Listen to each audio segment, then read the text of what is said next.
Swastiastu, Namo Buddhaya, Salam Kebajikan. Oke, selamat pagi anak-anak. Bagaimana kabarnya? Ibu harap kita semua selalu senantiasa dalam keadaan sehat walafiat tanpa kekurangan suatu apapun. Oh ya, di masa pandemi ini mengharuskan kita untuk belajar secara daring atau yang biasa disebut school from home. Di masa pandemi ini kita belum bisa untuk melakukan pembelajaran seperti biasanya pada saat sebelum adanya pandemi ini secara tatap muka secara langsung. Nah, tapi itu semua tidak mengurangi semangat kita untuk belajar ya. Nah, oke, di hari ini, pertemuan kali ini kita akan membahas mengenai materi perbedaan, kesetaraan, dan harmonisasi sosial, yaitu subbabnya ya perbedaan kesetaraan antar kelompok dalam kehidupan ini.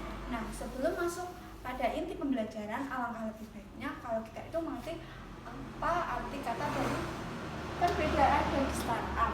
Nah, yang pertama yaitu kata perbedaan. Perbedaan adalah sesuatu yang memiliki pembeda dari lainnya, bisa itu dari ciri fisik atau faktor-faktor lainnya. Nah, misalnya perbedaan itu antara satu siswa dengan satu siswa lainnya itu berbeda, antara mungkin sifatnya, ciri fisiknya, dan seperti itu. Lalu yang kedua, kesetaraan. Kesetaraan merupakan suatu tata politik di mana masing-masing orang memiliki status yang sama. Nah, kesetaraan itu melihat manusia sebagai orang yang memiliki derajat yang sama dan tidak terpengaruhi oleh status seseorang lainnya, misalnya ras, suku, bangsa, atau agama, atau kekayaan atau kekuasaan yang dimiliki oleh individu lainnya. Nah, udah jelas belum mengenai pengertian dari perbedaan dan kesetaraan? Oke, untuk memperjelas pemahaman kalian, Ibu akan menerangkan dari contoh perbedaan itu apa saja sih? Simak gambar berikut ini ya.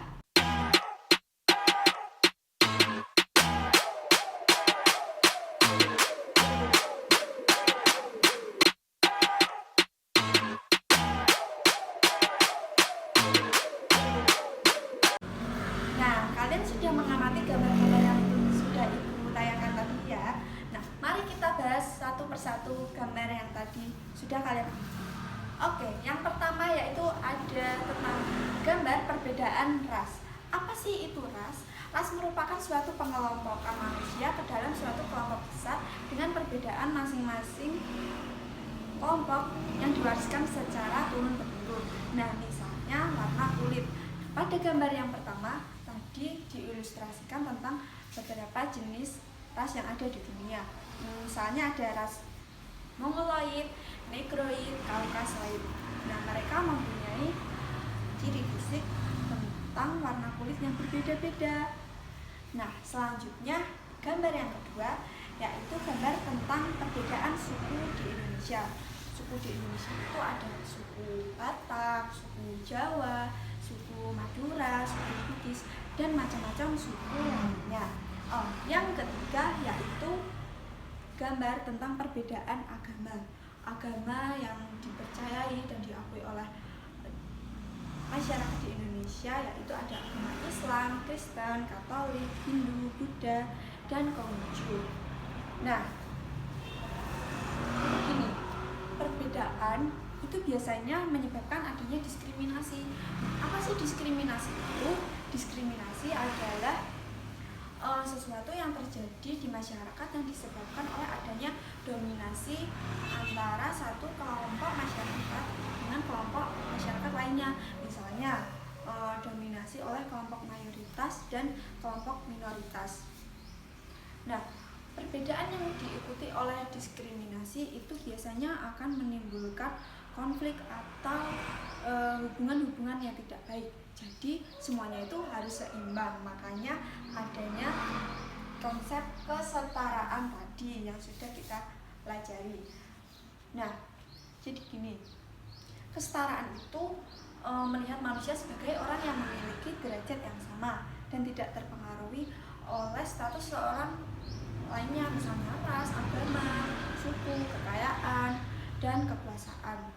Nah, lalu pada zaman sekarang ini perbedaan itu sudah tidak terlalu kentara ya, sudah mulai timbul kesetaraan, misalnya kesetaraan gender. Apa sih kesetaraan gender itu? Nah, misalnya dulu wanita itu dianggap hanya di dapur saja, mengurus urusan rumah saja. Tetapi sekarang ini wanita sudah memiliki hak yang sama dengan laki-laki. Jadi antara perempuan atau wanita itu sudah memiliki mendapatkan hak yang sama, misalnya hak untuk pekerjaan, lalu pendidikan, dan seperti itu. Misalnya dulu yang di sekolah kebanyakan hanya laki-laki, sekarang wanita atau perempuan bisa mendapatkan hak-hak mereka tersebut. Nah, jadi perbedaan dan keragaman sosial itu bukan menjadi penghalang terciptanya keharmonisan sosial dalam kehidupan bermasyarakat. Nah, jika kesetaraan itu dilakukan sesuai dengan sila kelima Pancasila, yaitu yang berbunyi keadilan sosial bagi seluruh rakyat Indonesia, yang mana artinya keadilan itu tidak hanya untuk golongan tertentu saja, tetapi untuk seluruh masyarakat Indonesia. Misalnya apa ya, kita tidak membeda-bedakan orang berdasarkan suku, ras, ataupun agamanya. Lalu tidak membedakan orang berdasarkan kekayaannya, jabatannya. Nah, lalu kita itu mengembangkan sikap yang adil, menghormati antara hak orang lain, serta menjaga keseimbangan antara hak dan kewajiban yang kita miliki. Nah, seperti kutipan dari Robert Allen, yaitu tentang perbedaan budaya tidak boleh memisahkan kita dari yang lain. Keberagaman budaya justru harus membawa sebuah kekuatan kolektif yang dapat bermanfaat bagi seluruh umat manusia. Nah, jadi anak-anak, kesimpulan pada pembelajaran kali ini yaitu seharusnya perbedaan itu menjadi sebuah kekayaan bagi bangsa Indonesia. Kita harus bangga dengan keragaman yang kita miliki. Anggap saja itu sebagai anugerah dari Tuhan Yang Maha Kuasa yang patut untuk kita syukuri, sehingga dengan diterapkannya prinsip-prinsip kesetaraan tadi, nah, tidak ada halangan bagi kita semua untuk mewujudkan dan menciptakan suatu kehidupan masyarakat yang harmonis. Nah, anak-anak, untuk materi pembelajaran kita pada hari ini Ibu cukupkan ya. Semoga masa pandemi ini segera berakhir agar kita semua bisa melakukan pembelajaran seperti biasa sebelum adanya masa pandemi ini dengan pembelajaran tatap muka secara langsung. Ibu sudah rindu sekali dengan kalian.